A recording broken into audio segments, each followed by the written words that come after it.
When my oldest son Drew was about 4 years old, he came home from the local swimming pool so excited to tell me about this great popsicle he just enjoyed.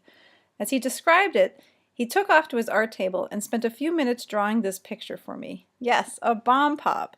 It was at that moment that I knew my ideas about drawing were about to change, and I was starting to wonder how. That same year, Drew was ready for kindergarten registration.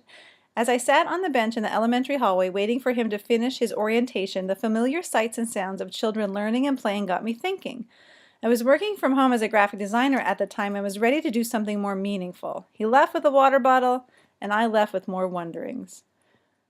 Was teaching something I would even be good at? My youngest son was only 2 years old at the time. Did I really even have time to take classes to get certified? I phoned my next-door neighbor, who happened to also be my second-grade teacher. She gave me some advice, and I started to make some phone calls. A few weeks later, I found myself at Kutztown University sitting in the office of Dr. John Weitz. He took a look at my undergrad transcripts and began mapping out the path I would need to take to get my art ed certification. He encouraged me to consider a summer institute called the Dinner Party. I never heard of the artwork, nor of the artist due to Chicago, but I signed up anyway. This artwork and the Dinner Party Institute team, led by Dr. Marilyn Stewart, was about to interrupt everything I knew about art and teaching. I met an amazing team of women who led the class on a journey through finding pathways in and out of the dinner party artwork while connecting it to classroom curriculum through the lens of feminist pedagogy. It was during the Institute that I was introduced to and fell in love with the artwork of Kiki Smith at her show Sojourn during a visit to the Elizabeth A. Sackler Center for Feminist Art at the Brooklyn Museum. I would soon revisit that exhibition and explore Kiki Smith's artwork as well as her ideas about being an artist to present to my art criticism class at Marilyn's home. Marilyn's class, nicknamed Art on the Go, met on Saturdays and we visited the grounds for sculpture, the Barnes Foundation, Storm King, and the Aldrich Contemporary Art Museum. It was at the Aldrich that I observed the power of the sketchbook while exploring the work of Rackshaw Downs.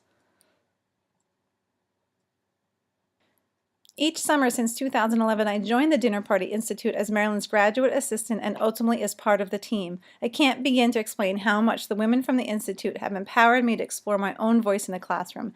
As I was developing my ideas about presenting drawing as a teachable and important part of student learning, I was also considering the equity of male and female artists within my curriculum.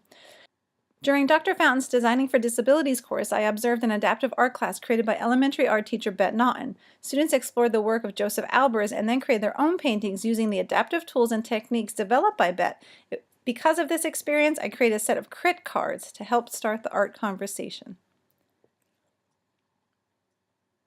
I have always been drawn to maps, so in my curriculum class I created a unit of study on mapping memories, places, and people. The units were organized to create a logical sequence of place and location. Students' individual place in the world is important, and their boundaries create safe areas for people to live peaceably. Students learned how artists use maps to create boundaries between places that define our lives and the relationships we make with other cultures. I researched the art educator Brent Wilson during my perspectives class. He believes students should gain the means to acquire and use throughout their lives the special knowledge, insight, understanding, and value that reside within and around artworks and visual cultural artifacts, both the artworks and artifacts that they make themselves and those made by others. I continue my work in perspectives by researching the ways in which drawing is connected to how people look and interact with the world by realistically recording their marks, along with the differences between the way expert and non-expert drawers perceive an object. With this paper, I looked at drawing strategies to improve drawing confidence as well as defining the benefits of drawing. With my second perspectives research paper, I explored the importance of storytelling as the foundation of human experiences. The focus of this paper was to define the power of story and narrative within the fields of art education and medicine and find commonalities shared by both disciplines. Dr. Nordland took our Methods of Research class on a journey through different research methodologies and paradigms. I continued to narrow down my research problem. What I'm interested in is learning what affects students' attitudes toward the processes and products of drawing. I would also, within this framework, like to explore the skill-creativity relationship in the classroom. I wrote my philosophy education as a post-baccalaureate candidate and revisited it again this graduate seminar. My role as a teacher is to provide students the tools to uncover meaning that is relevant to their own life and personal interests. I wish for them to not only learn a skill, but also to know how to adapt that skill to fit within many different aspects of their life. I continue to wonder if we as a society value drawing as a modality to understand our complex world, or do we see it as a gifted skill we are bestowed upon at birth? Everything that I've researched and observed as a teacher, as a parent, as a student, and a person lead me to believe that a shift in attitude about drawing is key to building students' creative confidence.